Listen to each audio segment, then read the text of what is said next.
ನಮಗೆ ನಾಗರಾಜ್ ಹದ್ಲಿ ಅವರಿಂದ ಸಮರ್ಪಕ ಉತ್ತರ ಸಿಗಲಿಲ್ಲ. ನಾನು ಕೊನೆಯದಾಗಿ ಅವರನ್ನು ಕೇಳಬೇಕಾಗಿರೋದು, ನಾಗರಾಜ್ ಹದ್ಲಿ ಅವರೇ, ಅನುಮಾನ ಇದ್ದಾಗ ತನಿಖೆಯ ಅಗತ್ಯ ಇದೆ, ಬಟ್ ತನಿಖೆಗೆ ಹೆದರ್ತಾ ಕೂತ್ರೆ ಅನುಮಾನ ಇನ್ನಷ್ಟು ದಟ್ಟವಾಗ್ತಾ ಹೋಗುತ್ತೆ. ಅದೇ ಆಗ್ತಾ ಇರೋದಿಲ್ಲಿ. ಹಲೋ, ಅನುಮಾನ ಇದ್ದಾಗ ತನಿಖೆಯ ಅಗತ್ಯ ಇದೆಯಾ ಇಲ್ವಾ? ಅಧಿಕಾರಿಗಳ ತಲೆ ಕಟ್ಟಿ ಸುಮ್ಮನೆ ಕೂತು ಬಿಡೋದು. ಸರ್ ಹಿಂದಕ್ಕೆ ಬೊಮ್ಮಾಯಿ PCM ಅಂತ ಹೇಳಿ ಸರ್ ಹಿಂದಕ್ಕೆ 40% ಆಪಾದನೆ ಬಂದಿತ್ತು PCM.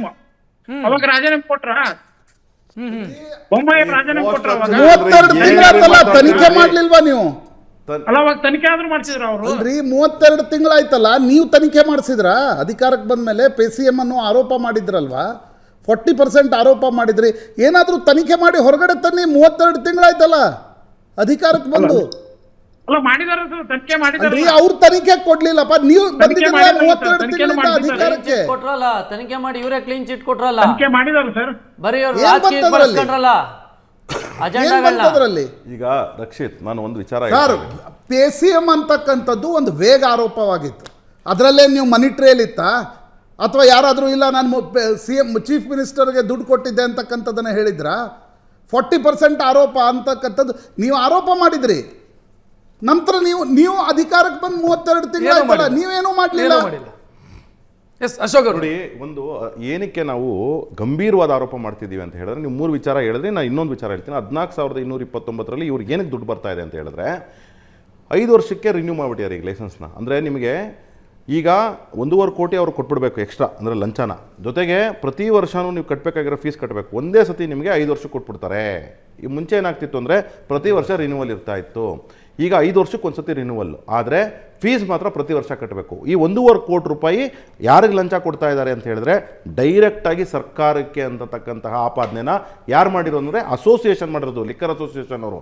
ಅಂದರೆ ಅರ್ಥ ಏನು ಅಂದರೆ, ಯಾವ ಮಟ್ಟಕ್ಕೆ ಭ್ರಷ್ಟಾಚಾರ ನಡೀತಾ ಇದೆ ಈ ರಾಜ್ಯದಲ್ಲಿ. ಅಬಕಾರಿ ಇಲಾಖೆಯನ್ನು ಉಪಯೋಗಿಸ್ಕೊಂಡು ಅಬಕಾರಿ ಸಚಿವರು, ಮುಖ್ಯಮಂತ್ರಿಗಳು ಮತ್ತು ಹೈಕಮಾಂಡ್, ಕಾಂಗ್ರೆಸ್ನ ಹೈಕಮಾಂಡು ಯಾವ ರೀತಿ ಕರ್ನಾಟಕ ಸರ್ಕಾರದ ಕರ್ನಾಟಕ ಜನತೆಯ ದುಡ್ಡನ್ನು ಲೂಟಿ ಹೊಡಿತಿದ್ದಾರೆ ಅಂತಕ್ಕಂಥ ಆರೋಪ. ಅಂದರೆ ಅರ್ಥ ಬರೀ ಟ್ರಾನ್ಸ್ಫರ್ಸು ಮತ್ತು CL7 ಮಾರಾಟ ಅಥವಾ ಮಂತ್ಲಿ ಮನಿ ಇದರಲ್ಲೆಲ್ಲ ನಡೀತಿರ್ತಕ್ಕಂಥದ್ದು. ಟ್ರಾನ್ಸ್ಫರ್ಸಲ್ಲಿ ಎಲ್ಲ ಆಸ್ ನಾತು ಅವ್ರು ಹೇಳ್ದಂಗೆ ಪ್ರತಿ ಡಿಪಾರ್ಟ್ಮೆಂಟಲ್ಲೂ ಹರಾಜು ಇಟ್ಬಿಟ್ಟವ್ರೆ. ಈಗೇನು ಪೊಲೀಸವ್ರದ್ದು ಲಂಚ ಇಸ್ಕೊಂತವ್ರು ಹೇಳಿ?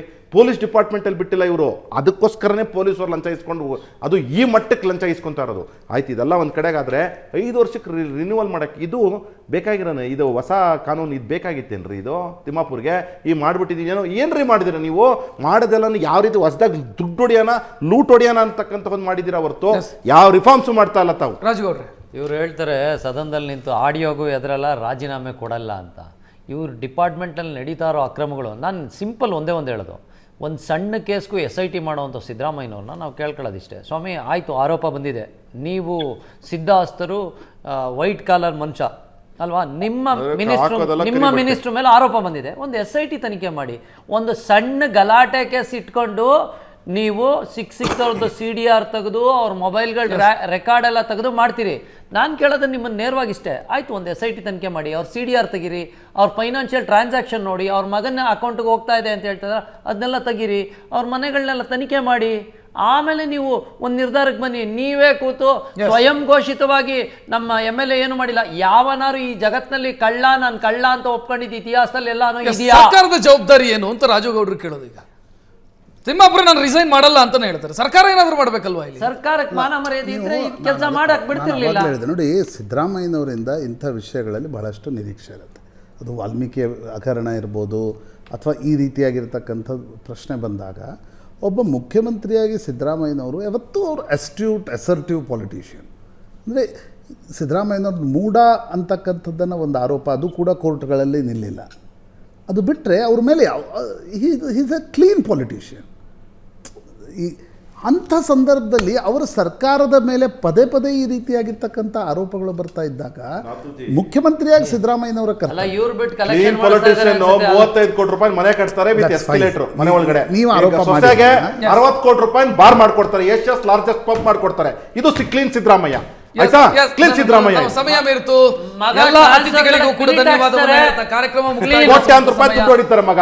ಇಲ್ಲಿ ತಿಮ್ಮಾಪುರ್ ರಾಜೀನಾಮೆ ಕೊಡಲ್ಲ ಅಂತ ಹೇಳಿದ್ರು ಕೂಡ ಸರ್ಕಾರದ ಜವಾಬ್ದಾರಿ ಏನು ಅನ್ನೋದು ಬಹಳ ಮುಖ್ಯ ಆಗುತ್ತೆ. ಯಾಕಂತಂದ್ರೆ ಒಂದು ಪ್ರಮುಖ ಡಿಪಾರ್ಟ್ಮೆಂಟ್ ಬಗ್ಗೆ ದೊಡ್ಡ ಮಟ್ಟದ ಆರೋಪಗಳು ಕೇಳಿ ಬಂದಾಗ ಸರ್ಕಾರ ನೋಡಿಕೊಂಡು ಸುಮ್ಮನೆ ಕೂತಿದೆ ಅಂತಂದ್ರೆ ಬೇರೆ ಬೇರೆ ಅನುಮಾನಗಳಿಗೆ ಕಾರಣ ಆಗ್ತಾ ಇದೆ. ಅದು ಬಿಜೆಪಿಯವರು JDS ಅವರು ಪ್ರಸ್ತಾಪ ಮಾಡ್ತಾ ಇರುವಂತ ಕಲೆಕ್ಷನ್ ಮಾಡಿ ಪಂಚರಾಜ್ಯದ ಎಲೆಕ್ಷನ್ಗೆ ಬಳಸ್ತಾ ಇದ್ದಾರಾ ಅನ್ನುವಂಥ ಅನುಮಾನಗಳಿಗೂ ಕೂಡ ಕಾರಣ ಆಗ್ತಾ ಇದೆ. ಸರ್ಕಾರ ಮುಂದಿನ ದಿನಗಳಲ್ಲಿ ಇದಕ್ಕೆ ಯಾವ ರೀತಿ ಪರಿಹಾರ ಕಂಡುಕೊಳ್ಳುತ್ತೆ ಗೊತ್ತಿಲ್ಲ. ಇದು ಇವತ್ತಿನ ಲೆಫ್ಟ್ ರೈಟ್ ಅಂಡ್ ಸೆಂಟರ್. ನೇರ ದಿಟ್ಟ ನಿರಂತರ ಸುದ್ದಿಗಾಗಿ ನೋಡ್ತಾ ಇರಿ ಏಷ್ಯಾನೆಟ್ ಸುವರ್ಣ ನ್ಯೂಸ್. ನಮಸ್ಕಾರ.